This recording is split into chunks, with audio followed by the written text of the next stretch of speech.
Okay, well, Baby Mac Did It is here with 2016 184 center console Mako. When I bought it, only had one battery. Now I've got an accessory battery installed, replaced all new switches in the console, added a stereo,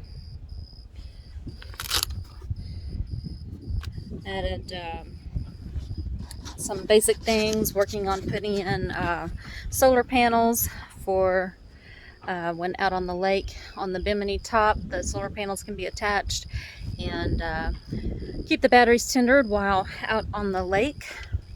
Anyway, so next I'm going to show what we've done. So here in the center console I have the motor battery that came with the boat, hooked up to a main power switch, which I can turn that off now. Then we have installed a secondary battery for the accessories. I have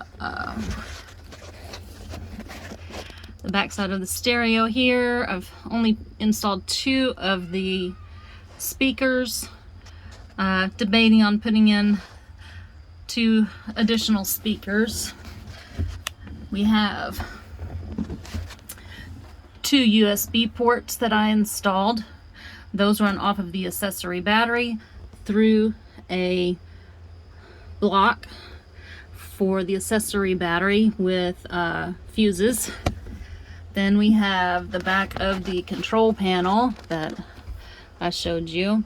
We have a 12-volt cigarette lighter that came wired into the original configuration.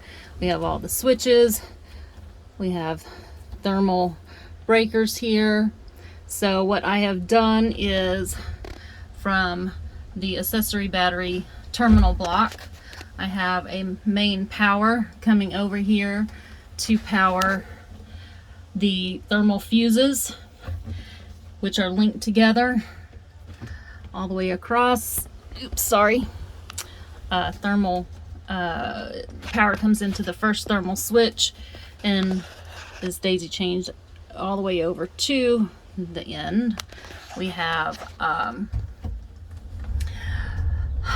the switches all wired up pretty much the way they were.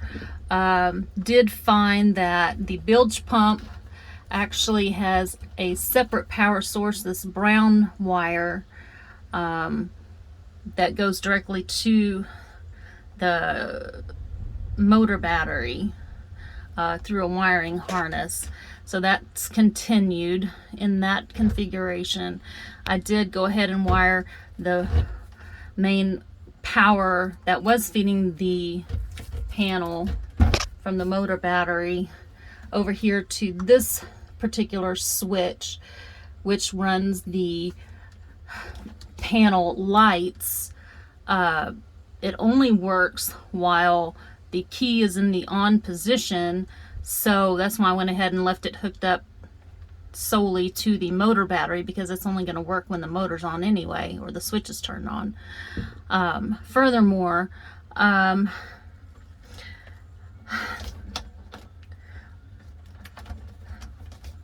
this first switch is for the Garmin. It has an additional fuse here.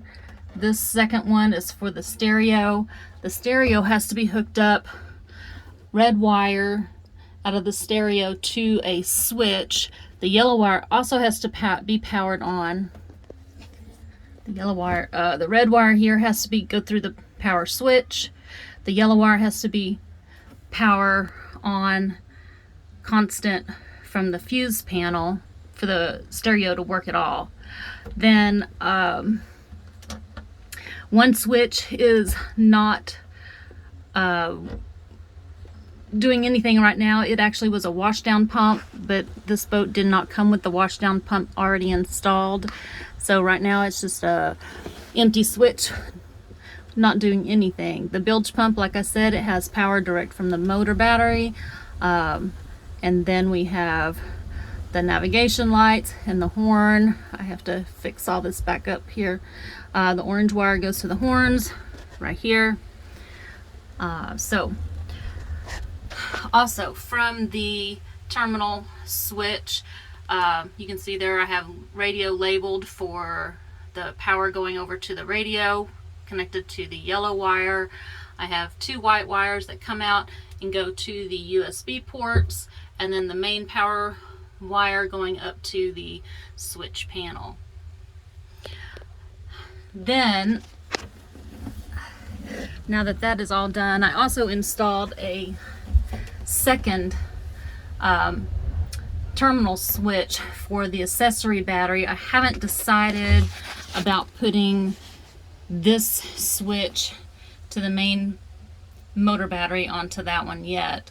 That one is accessed on the outer side of the console, underneath the steering wheel box.